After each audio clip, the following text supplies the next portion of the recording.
Testigo de los hitos más importantes de nuestro país, el Estadio Nacional es la cuna de penas y alegrías. En sus 63 hectáreas posee recintos para diversas disciplinas, deportes, espectáculos, centro de votación y también de detención. Eso y mucho más en Coliseo. Historias y relatos del Estadio Nacional.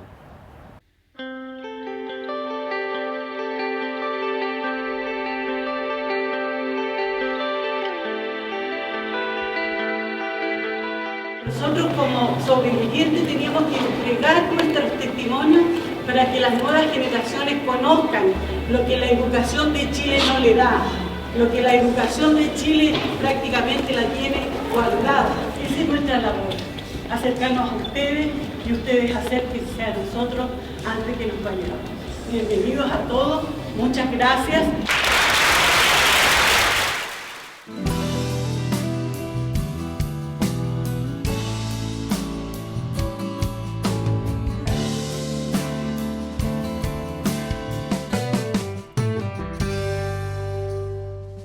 El Estadio Nacional nace por una inquietud de la ciudadanía de esa época, que necesitaban un campo deportivo, campo de sport le llamaban en ese tiempo.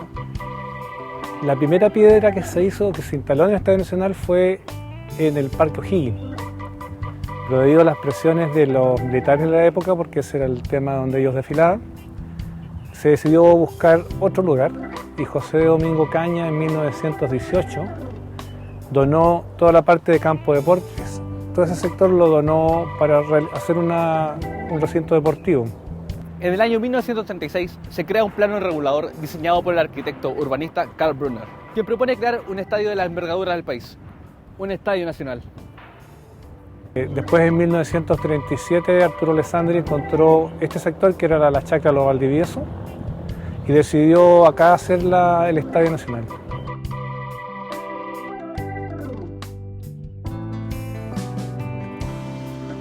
Y todo el mundo opinaba que era un elefante blanco, que jamás ese estadio estaba de más, era muy grande.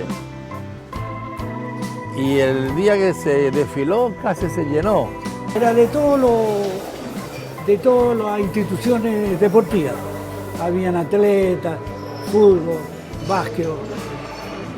Y bueno, pasaban estaba Alessandri en la tribuna y daban la vuelta. Y la entrada era gratis. Y al otro día con un club, vino un club brasileño a jugar, me parece un Colo-Colo, y se repletó. Y en el intervalo terminaron 0-0 en el primer tiempo, los equipos de Colo-Colo y de San Cristóbal. Y entramos nosotros, nos dijeron, cabros, ya salgan a jugar. Que la gente se reía porque le gustó los cabros chicos, porque 12 años. Corrimos para allá, para acá, y les ganamos Colo-Colo 2-0. Como 50.000 personas.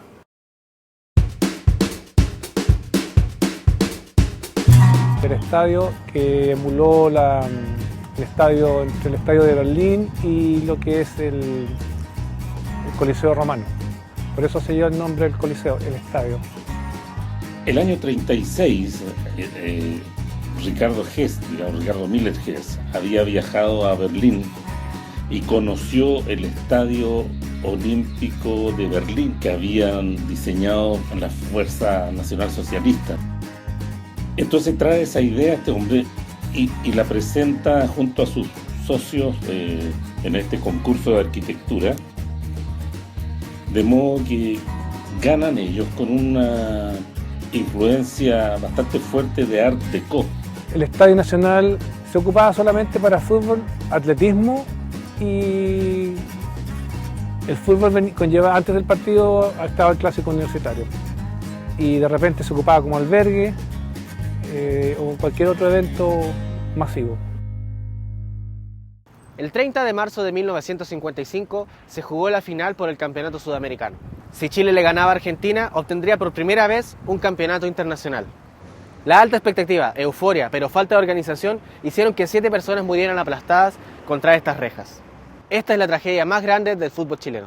Yo tenía a la sazón 17 años y mi padre había sacado entrada numerada para ver el partido. Cuando llegamos al estadio, ya el anexo estaba totalmente superado, o sea que entraba cualquier persona. Y en una de las vueltas, ahí donde están las escaleras esas, empezó la gente, yo me puse por ahí y empezó la gente a empujar. Y delante había otro señor y había un fulano que se dobló con el fierro del estómago y con la fuerza lo tuvimos que bajar en vilo, en peso, porque se desmayó. Y la tragedia, al parecer, se generó porque hubo un problema con la abertura de las puertas. Y bueno, ahí hubo todo un proceso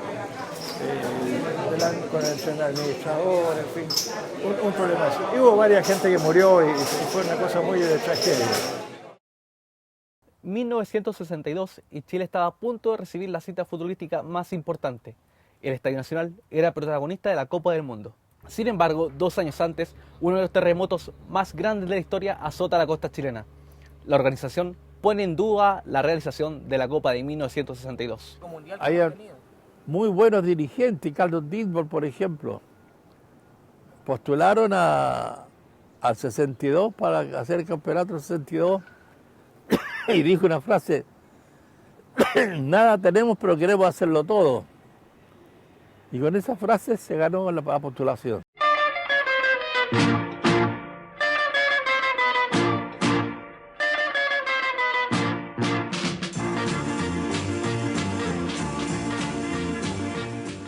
Y la Villa Olímpica se hizo para las delegaciones extranjeras, pero no se ocuparon porque no tenían piscina los departamentos.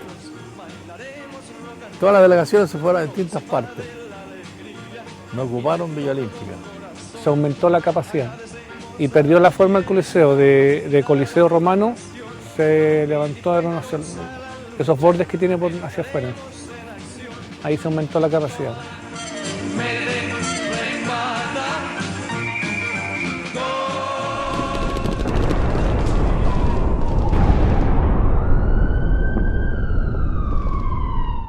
Septiembre de 1973. Chile vive uno de los periodos más oscuros de su historia. Las Fuerzas Armadas han derrocado el gobierno de Salvador Allende. Muchos centros son ocupados como detención, tortura y muerte, siendo el más importante de estos el Estadio Nacional.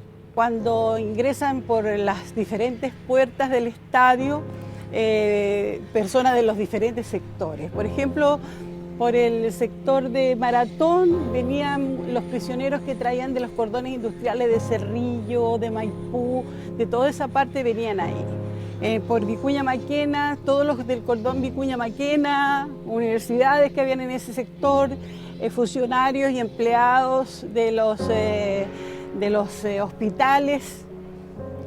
Y la zona del fronte y el estadio, digamos, el acceso Grecia, llegaban los prisioneros de los lugares centrales, como por ejemplo de los ministerios, de las universidades que están acá en el centro, de los hospitales que están en la zona de Santiago Centro, ¿verdad? Y entonces de esa manera también se dividen entre las Fuerzas Armadas los diferentes sectores. Que hay una puerta de arriba que se puede subir a la terraza. Entonces mucha gente en esa se subía ahí y le disparaba a los uniformados. Entonces ya fue tanta el descaro que vinieron tanquetas. Aquí, en ese sector, los compañeros, en ese sector tribunas y todo eso, estaban la gente que los detuvieron así con pinza, militantes de partidos, ¿verdad? O de sindicatos, o de lo que a ellos se les ocurrió. Y en ese sector, en el sector bajo graderías, era donde se ejecutaban muchas de las torturas, los interrogatorios con torturas. En ese sector que se ve con vidrios, donde están las transmisiones, ¿verdad?, de los partidos, ese era un sector de tortura. Hacia adentro hay un sector que son oficinas, esas oficinas se dedicaban a las torturas y se dedicaban en un tiempo, había unos días, los primeros días esos que fueron de una crueldad impresionante hacia las mujeres. No se podía acercar siquiera para allá uno porque se metía en conflicto. Usted quiere ir a mirar y quién está metido en esto, metido en otro, y lo agarraba. ¿Había como un límite como para el Claro, cercado, una cosa así? claro, no se podía acercar uno. Se suspendieron los partidos. Entonces ellos por los altoparlantes empezaban a llamar a personas, hasta que llegaban a un número de entre 200, 250 personas diarias que tenían que decir, los llamaban y tenían que irse a parar al disco negro. Todos los días los compañeros que estaban aquí prisioneros, era terrorífico estar escuchando las listas pensando que en un momento los podían llamar a ellos. Estaba el camino que le llamaban el camino de la tortura, que los traían al velódromo caminando y de vuelta se los traían en camilla o no volvían. Y también al frente que hay una construcción que en este momento es utilizada como oficinas de acá del estadio, pero que en ese tiempo solamente eran un primer piso. Y entonces todos esos lugares los ocuparon para interrogatorios y torturas.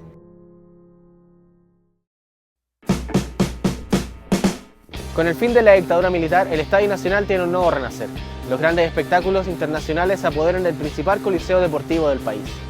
El país culturalmente estaba súper apagado, súper chato, porque la cultura era visto como una amenaza por la dictadura. Entonces no existía todo esto, no existía esto de ir a un concierto y poder vivirlo y ir tranquilamente. En esa época aquí empezaron los eventos, empezaron a haber recitales que antes estaban prohibidos. O sea, no estaban tan prohibidos, sino que los extranjeros no venían. Por un tema de un boicot se le hacía todo, entonces ya empezó a relajarse el tema y venían ya artistas de otros países, empezaron a llegar eventos masivos. Bueno, los más emblemáticos, yo creo que Rod Stewart por ser el primero, lo de Silvio Rodríguez también, tipo que obviamente no sintonizaba con la dictadura que había quedado recién atrás. Entonces fue también un gran símbolo de apertura y de libertad en ese concierto, con 80.000 personas que hoy día ya no caben en un estadio nacional. Rolling Stones, Paul McCartney, que lamentablemente, a pesar de que fueron sus primeras visitas a Chile, no tuvieron un lleno total, pero sí uno se acuerda y fueron históricos porque son dos grandes leyendas de la cultura pop mundial. Bueno, después, un poco más adelante, Madonna en su primera visita, también Michael Jackson antes, también con un concierto que fue histórico por lo grande que es Michael Jackson, y también uno lo recuerda porque también Michael Jackson dejó plantado un segundo concierto con la gente ahí esperando. Bueno, después U2 y sus pasos por el Estadio Nacional también han marcado historia con toda la parafernalia que significan sus conciertos, y el regreso de Los Prisioneros con 2 conciertos a estadio lleno también, obviamente que significó un momento histórico no solo para la banda, sino que también para la música chilena. Y el paso de Soda Stereo también, en 2 etapas, también marcaron fuerte, una de las bandas que más arrastre ha tenido en Chile, también pasó por ahí en varios conciertos.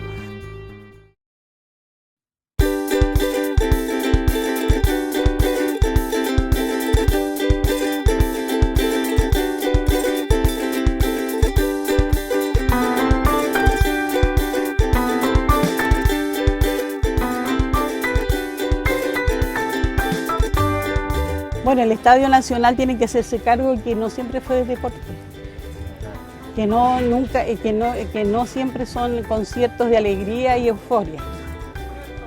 En un tiempo fue de dolor, de angustia, de pesares, temores, de todo, de muerte. Y feliz de haber vivido aquí en Villa Olímpica, que me lo ha dado todo. Me atrae mucho el Estadio Nacional, siento el peso de esas historias, de esa combinación de historias, en pararse al frente de él, en ir a algún espectáculo, en ir a un partido de fútbol o ir a un concierto. Me parece que son esos lugares que uno los quiere porque son parte de lo de uno.